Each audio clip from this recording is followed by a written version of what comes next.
Be ready.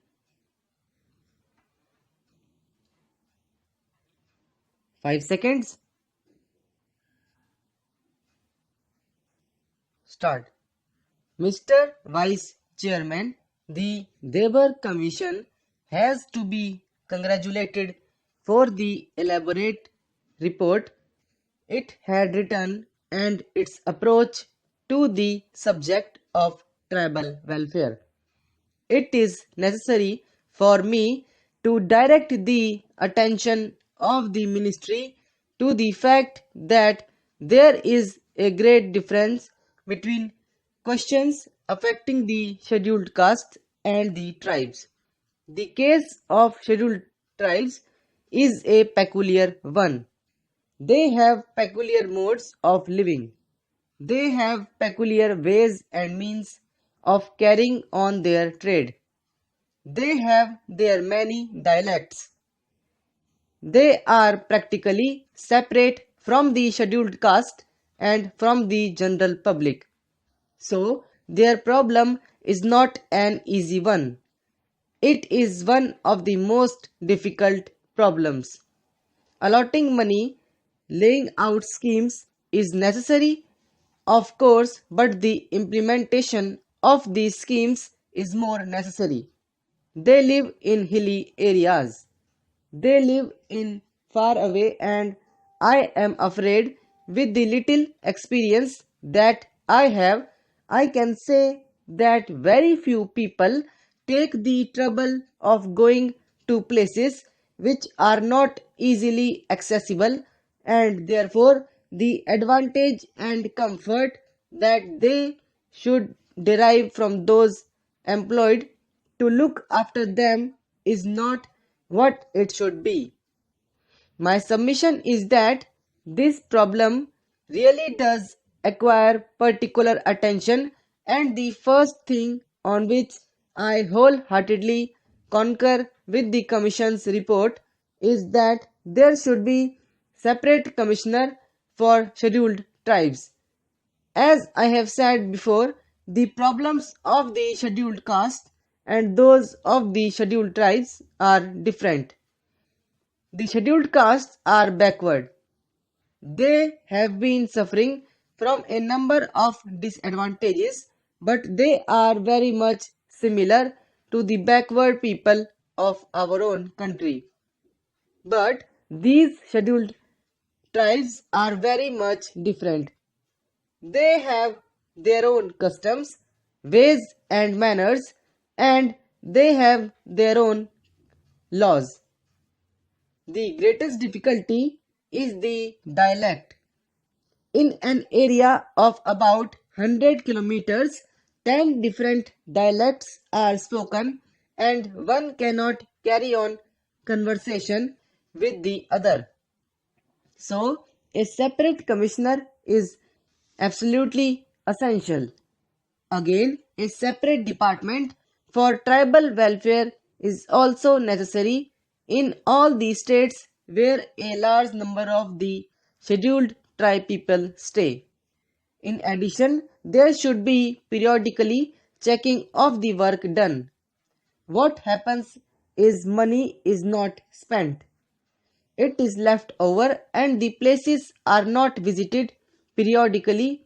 Checking of these things is necessary because the implementation of schemes is very essential.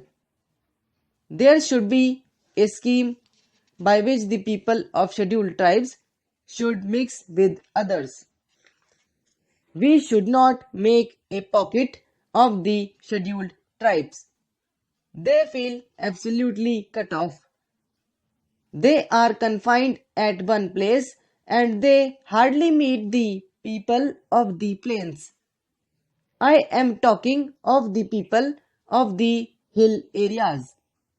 Even the government officials are not very helpful to them because they live far off. Therefore, I had made a suggestion previously that in pockets where there are enough scheduled tribes, there should be an office of the government. Some sort of office should be there and it should look after the comforts of these people. Then there should be an effort to have a common dialect because the language is a great difficulty, and I would suggest that in the tribal areas Hindi should be taught because that is the language of the state, so that they may have conversation with the non-scheduled tribal people also.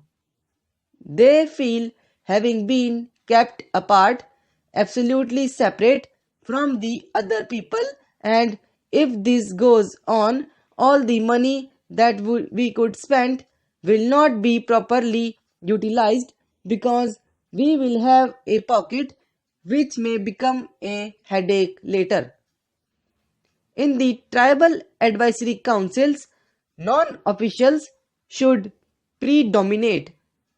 Those who are not tribals should belong to that area, then alone should they be members. They should at least in the beginning know the language of the tribals when they are in the council, because it would be necessary for them to have contacts with them. They should also tour about and give periodical reports so that the people in parliament and the government might know the progress made. Now, the education of the tribals should be different from the general education. They are good at some arts. Some can make small carts, some can make things from ropes, others can make things from bamboos. Therefore, a little elementary education is necessary, but more attention has to be paid to things which they can easily learn.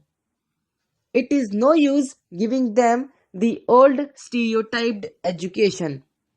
That will take them nowhere.